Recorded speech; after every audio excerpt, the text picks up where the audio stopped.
All right. What is radon mitigation? What is happening? Where does that even come from? Radon comes from the ground. It's actually decaying uranium. Oh, well, okay. Is this an Earth's crust thing, or is this an Earth's crust in Summit County thing? This is an Earth's crust thing. Okay. Yeah. So, and it basically is a gas that comes out of the ground. We get more of it here because it is more porous in the soil. Mm-hmm. So, on an average, like 1 in 15 homes in the US have high levels of radon. But Okay. in Summit County, I don't know what the statistic is here in Summit County, but it's definitely higher than that.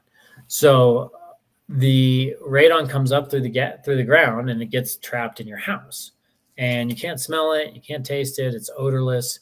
So you have to mitigate this radon. You have to get it out of your house. Mm-hmm.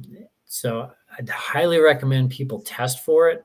It's not that expensive to test. You can even send off for. You can get these little charcoal looking blocks, Okay. and you just sit that in your house. It sits there, and then you mail it into a lab, and it's really inexpensive to do that way. You can hire a radon company to come in and bring their fancy test kit and do it that way as well. So once you get your test results back, the Environmental Protection Agency uses 4.0 picocuries per liter as their rating of what is acceptable levels and what's dangerous. Okay. So anything above 4.0 picocuries per liter, they're saying is above the acceptable levels, then you should mitigate. All right. So to mitigate, they take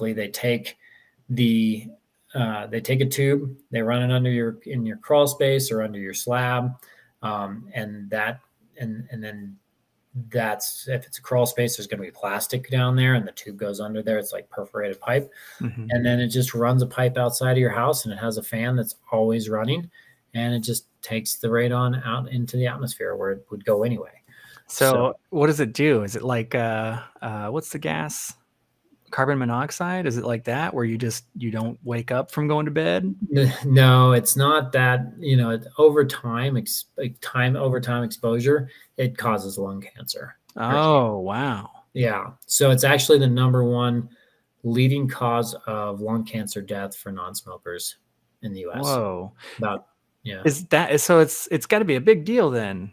Yeah. It's, it's funny. We didn't even used to even know about it. Yeah. I'm 40 and I'm hearing about this. Yeah. So it's a bigger deal up here because I think we have higher instances of it. But yeah, we've got really compacted dirt ground here. Yeah. So you may not get much of it. I'm sure parts of the country don't. Mm-hmm. But yeah, over 20,000 people a year die from radon caused cancer. So, oh, man. Yeah, it's significant. It's, you don't want to be. My house actually had, like, when I bought this house, I had 28 picocuries or something like that. Okay. And then we mitigated, and it's like 0.04. So, and all you got to do is put a fan on it. Yeah. It costs, a couple $1,000s, maybe $3,000 if it's a little more complicated. Okay. So it's really, it's worth doing. Yeah. And if you're buying a house, that's something that you can definitely request that the seller take care of. It's a health and safety thing. So I would just say if you own it, just get it tested and just put it in. You're going to end up getting one someday anyway. Makes me wonder what radon is good for. Like, can we use it for anything? Or not that I'm aware of. It's just a byproduct of uranium. So